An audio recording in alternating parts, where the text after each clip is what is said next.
We are live. Hi, Ray.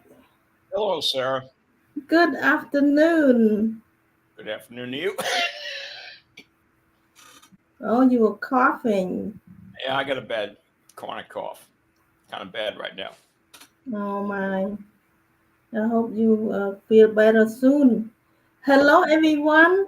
Thank you for joining us today. I'm happy to host my fellow author, Rick Road, with our history chat today. I'm so glad that we got a chance to do it again today. My name is Sarah M. I'm an author of the book How I Survived the Killing Fields, but today I'm not going to talk about my book. I'm going to introduce you our presenter today. Our presenter today is, just one moment, is Rick Rowe, and he today is a 10-time uh, our presenter today is a 10-time nonfiction book author and an authority on American history. His number 10 book is called They Made America Great. He spent most of his adult life living aboard boats, and he traveled far and wide in the America. Let's welcome Rick Road. Rick, welcome. Thank you, Sarah. Yeah, so um, today the topic is about General Colin Powell. His description is from immigrant roots to the highest level of public service. Now, Colin Powell's parents were immigrants from Jamaica who settled in the Bronx, New York. Colin Powell rose to be a soldier, a general, and advisor to four U.S. presidents.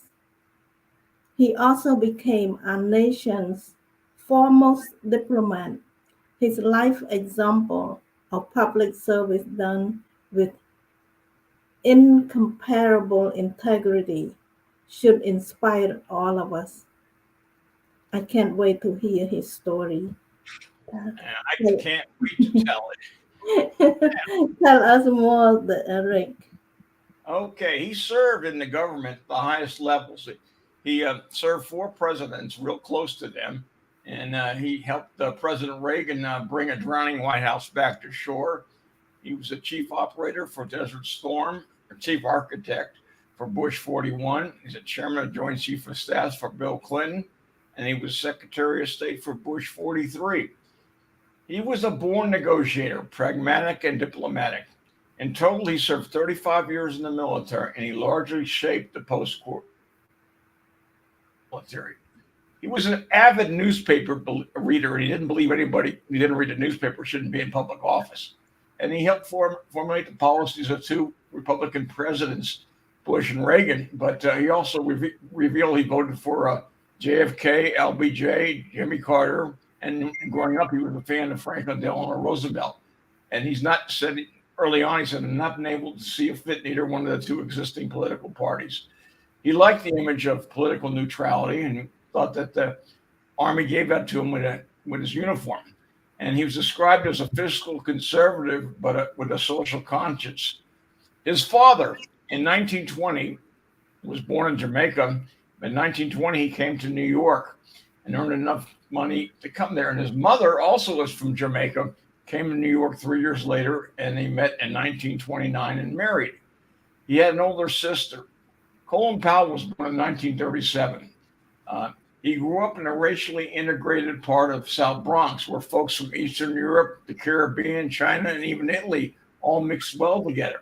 And in Harlem in 1920, the black folks were able to experience a reasonable, good quality of life.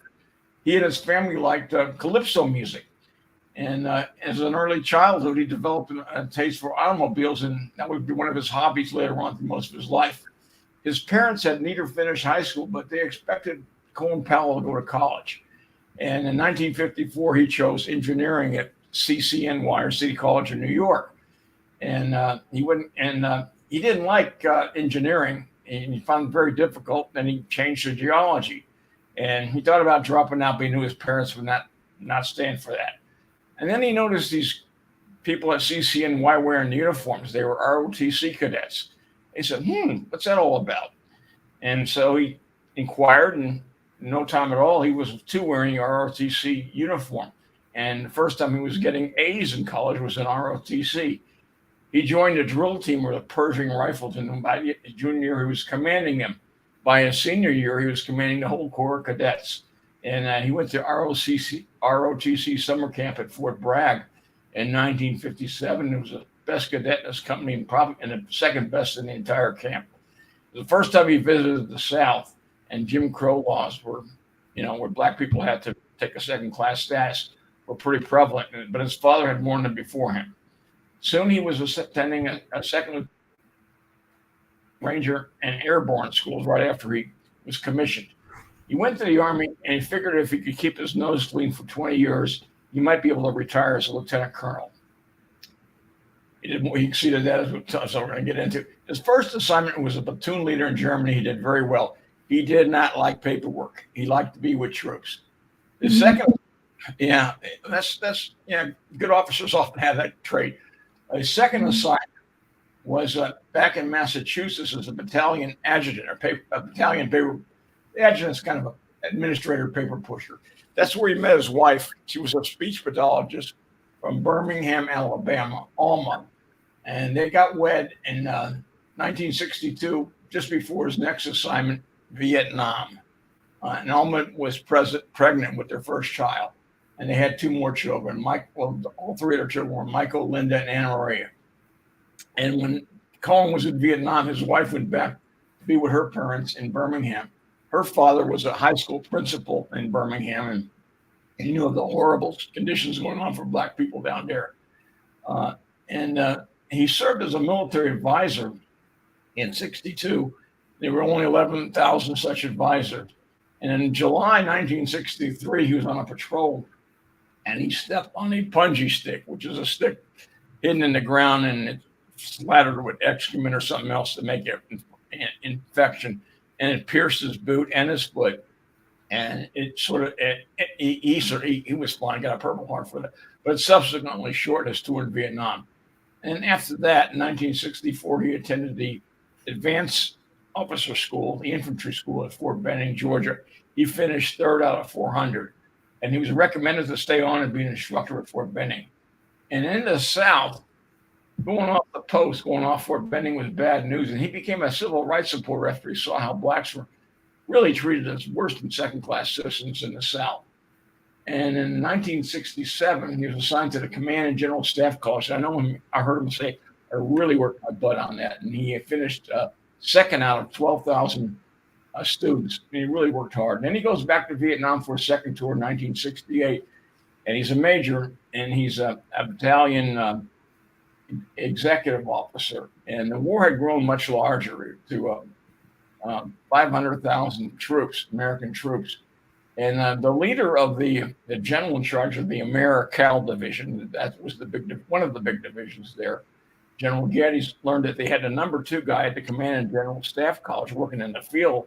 He said, I want to move into my battalion. He saw the list of the graduates. He said, well, hell, what's he doing down there? Let's move him up here to division level, which is what was the division. And he was, instead of planning the movements of 950 soldiers, he was planning the movements of 20,000. And it was a welcome move for Colin Powell. Mm-hmm. And then in November, they were in a helicopter, and a helicopter crash.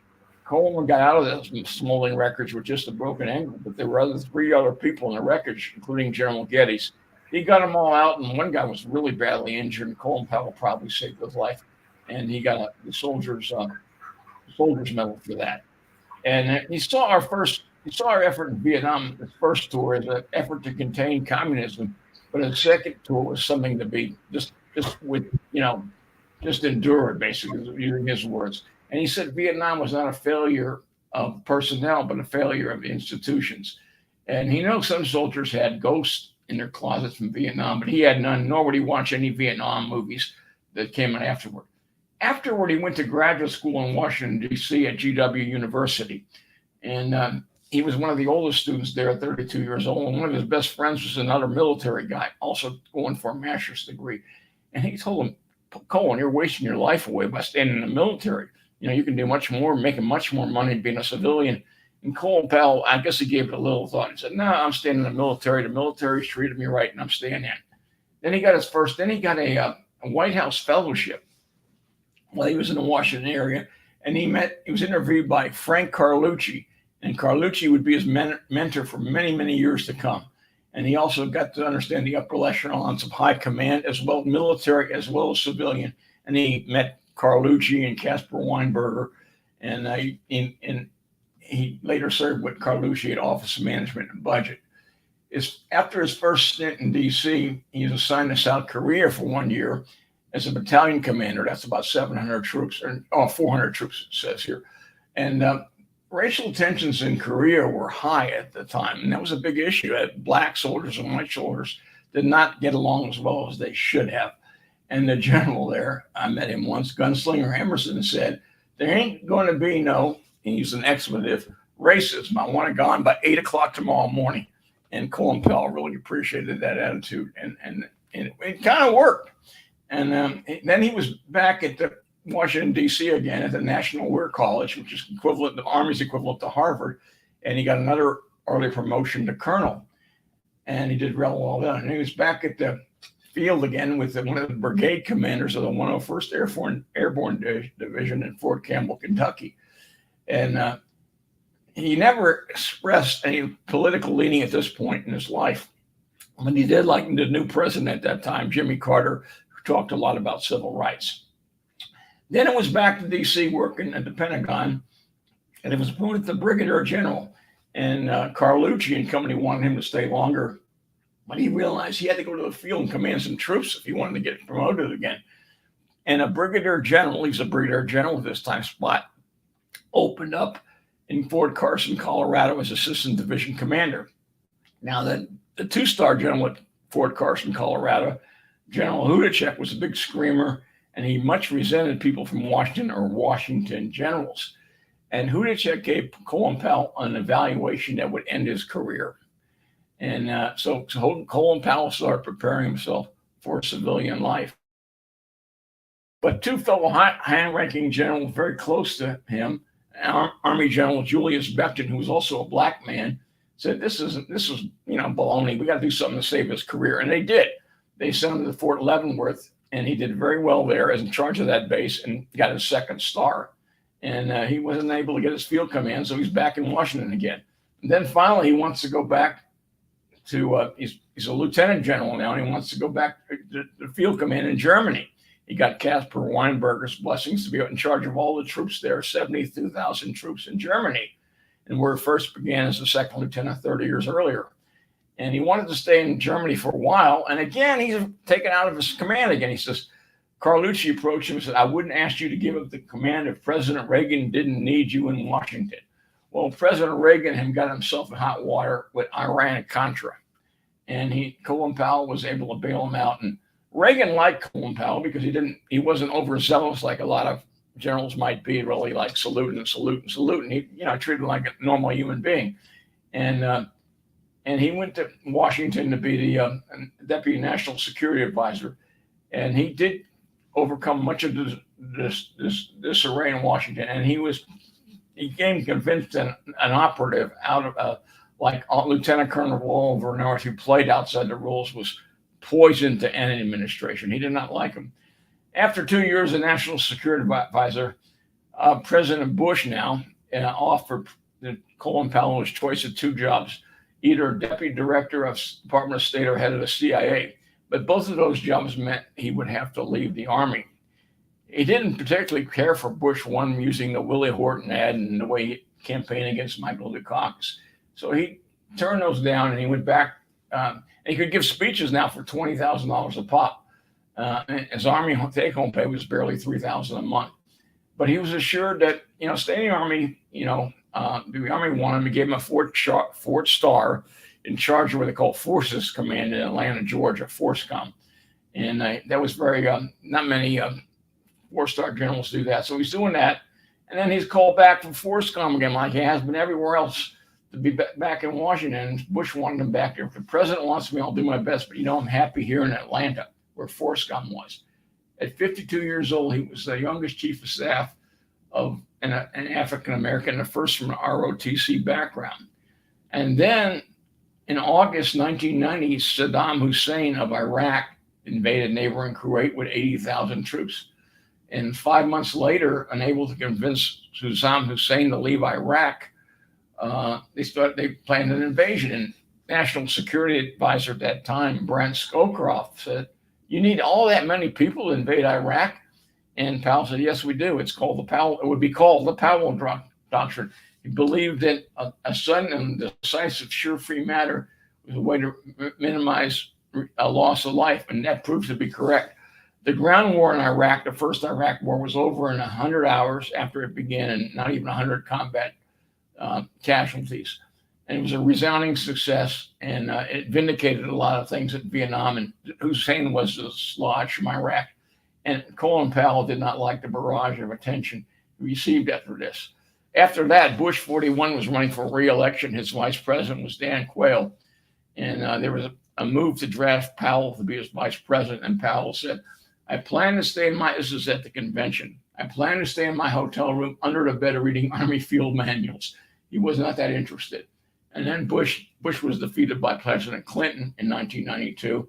And to the dismay of many Republicans, Colin Powell found he liked Bill Clinton.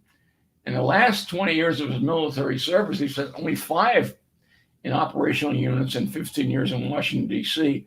And it brought him some enmity from other general officers. I think Powell later said, "You show me a general in Washington who ain't political, and I'll show you a guy who isn't going to get promoted again." So he understood politics. He understood Washington.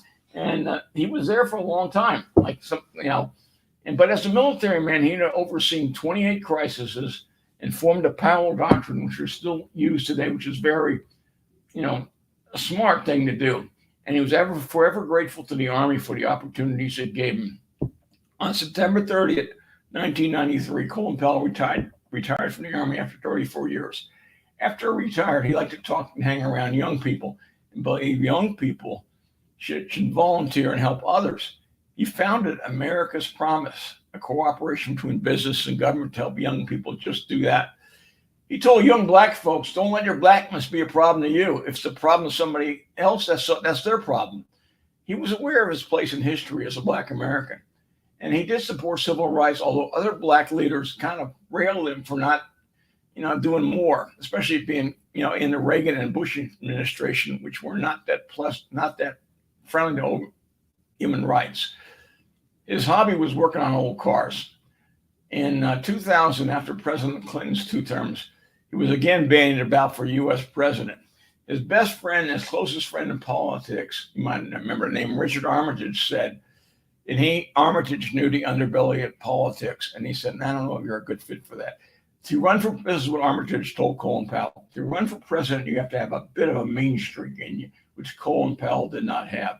And Armitage thought Colin Powell would get hurt running for president, and he didn't. And then in what year was that? 2000. And he asked him to be head of the State Department. And he said that was his most difficult assignment. He understood the value of institutions and was able to build a personal loyalty and unshakable leadership at state. He took his cue from what was in Korea, General Emerson again, and Emerson had all the officers lined together on drill fields to salute the enlisted men. That's why Colin Powell believed in this philosophy too, and I think it's a good one. And he was clearly interested in what his troops below thought. They were professionals. I've been in the government. I know they are. And he believed in multilateralism and partnerships, and the U.S. should not go it alone. He believed we need to engage the world. He took his cue from Greek historian Thucydides. All the manifestations of power, restraint impresses men the most. Not, so he was a diplomat. He was the nation's top diplomat. When 9/11 happened, he was in Peru, and when the second plane hit the tower, just like my speech last week, Colin Powell knew it was Al Qaeda, and he didn't, he knew enough about it, and he thought after the attack, the White House's willingness to exploit the public would limit the soft power he could possibly use at the State Department. He wasn't crazy about that. And he was the only member of the Bush 43 administration who understood combat, knew winning and losing. Dick Cheney, as vice president, who never served in a war, was claiming to attack Iraq in 2003. They were sure they had weapons of mass destruction. Him, Cheney, Bush, and Rumsfeld kind of left Colin Powell hamstrung. They wanted to use military force. Colin Powell, the nation's top diplomat, said no. And Americans trusted Colin Powell over Bush by 63 to 24%. And Cheney knew this too. So in February 2003, Powell gave a speech at the UN, and he was given false and incorrect data. And George Tenet was involved too, the head of the CIA. He later said when he learned the falsities, he would not support the Iraq war. And they told Bush, it's like a crystal glass. It's going to shatter with a U.S. invasion, and then we'll no longer be a government. You break it, you own it. And Bush 43 didn't care. And I wonder what Powell said, I wonder what we'll do when we put 500,000 troops in Iraq and search one and the other and find nothing. And that's they found. They didn't have enough troops to maintain a peace. In 2004, Powell retired from the State Department. He bought himself a new 2005 Corvette, and he can drive himself anywhere, he used to say. He thought we squandered the international goodwill after 9/11. And he said, this is important now, what's going on in Israel. He said, we are the world's police. We're not the world's policemen, but who gets a call when somebody needs a cop? And he said, there's no country on earth touched by America, and there's no country in the world that is not touched. He said, learn to get along with others, and that means countries and solve international problems. He believed in hard work. And one time in the White House, when he was at stake, some reporter called him. He says, well, just a reporter. Well, you don't have to call him back. He says, I return calls. He was like that. One time a young ROTC cadet asked him about leadership. And he said, this is Colin Powell. Don't take yourself too seriously and learn from your failures. Never forget the mission and take care and love your soldiers. And remember, loyalty goes up and down. For years before he became too ill, he was a fixture at the National Memorial Day Parade, which I used to regularly watch. And then in 2020, he publicly supported Joe Biden over Donald Trump. And after the 1/6 attack, he declared he could no longer be a Republican. And now he died 2 years ago in October, this month. And all the living presidents came except Trump. And Trump can only say he made plenty of mistakes. Well, Colin Powell called his success story is a black kid with no early promise from an immigrant parents with limited means, raised in the South Bronx. But above all, it is a story of love. Love of family, friends, the army, and my country. It can only happen in America. He wanted to be remembered as just a good public servant, somebody who truly believed in this country and loved his country and served it to the best of his ability. I am ready for questions. I read this big book on him, and I'm ready for questions. I can't hear you, Sarah.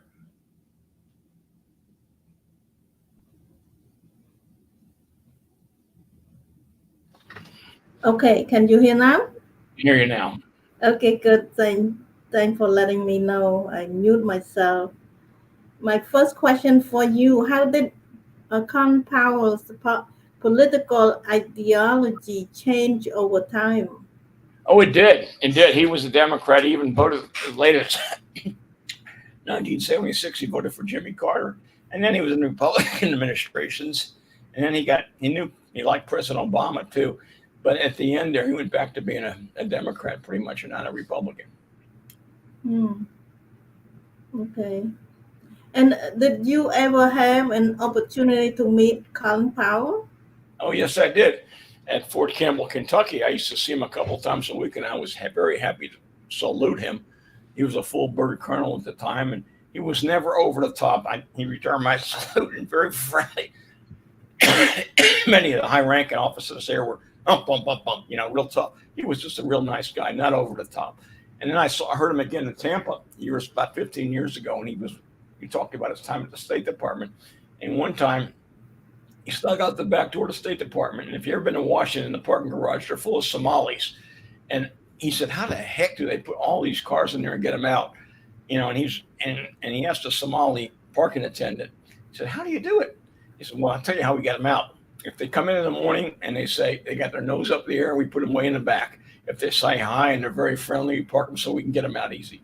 Really, he believed in taking care of people. Loyalty went as much down to him as it went up. A great guy, and we lost. Sadly, we lost him 2 years ago. Okay, that does. I'll take questions from the crowd if we have any. Yeah. What do you think the biggest lesson from his life? Service. He said he service to his country. He was loyalty went up and down. He said, make sure your troops are taken care of, and you can't just if you're on top, you can demand loyalty, as some people do, but you also have to take care of your people that you take care of. I think that's a big one right there. There's many Mm, other, but that's a big one. awesome. Well, I have a picture to show. Oh, okay. Here we go. That's from the This is, National Archives. yep, yep, He's a four-star general at that point. yeah. Good guy, real good guy. I was blessed. I felt honored to salute him when he Mm, was. yeah. Wonderful, wonderful story, wonderful history. Um, thank you, thank you for doing all the research and sharing with us, Rick. Yep. This book, Soldier by Colin Powell, well, actually by historian Karen DeYoung, but it's a good one. Very thick book. How many pages? Wow, about 600. Uh, anyway, let's see if we have any question from our viewer. Let's see, friends, if you have any question, please feel free to put in the chat. We can see it. If you watch it on Facebook, there's a place that you can put your question in. But I put the website for rickroad.com. You can go to his website. Okay. Oh, we have question. Did did he write an autobiography? Yes, he did. Before this, yes, he did. I didn't read it. He did have an autobiography. This came out, and I don't know, but before that, he did write an autobiography. I did not read. I read this book instead. Yes. Okay, thank you. Any more question?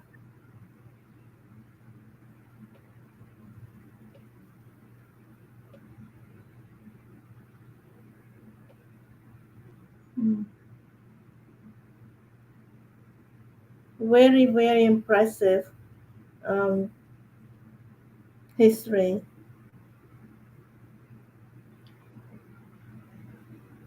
Well, if we don't have any more question, we will wrap up for now. And you did good within our time frame that we try to finish before 30 minutes. So you did it. So And next month, I think I'm going to do a hodgepodge thing about magnanimity in American politics and elsewhere, where I'll show several examples of that throughout history. They're all true, of course. sure, whatever you like to share, I'm happy to host.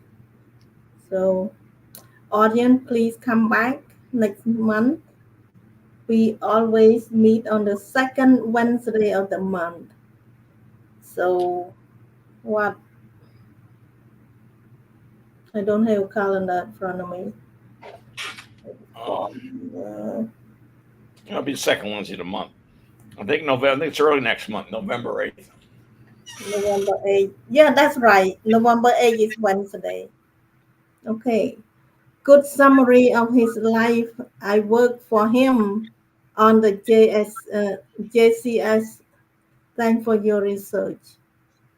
Good. Yeah, that's from Rick Ridenor. Ridenor. Yeah. Rick's a lieutenant colonel. Yeah. Catherine Creeman say, nice job, Rick. Catherine Trinan Yeah. comment.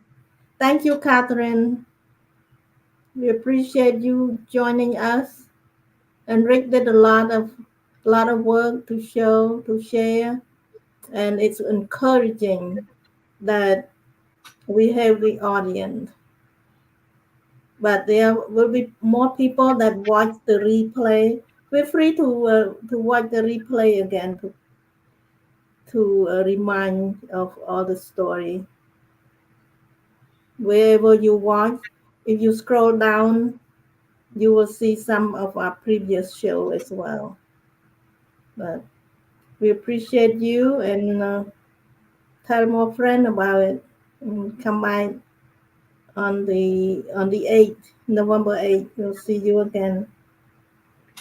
Okay, Rick. Well, thank you so much for your storytelling time and sharing the wonderful history. And we appreciate you. Thank you, Sarah. Thanks everybody for showing up. Yep. Thank you, everyone. Goodbye now. Bye.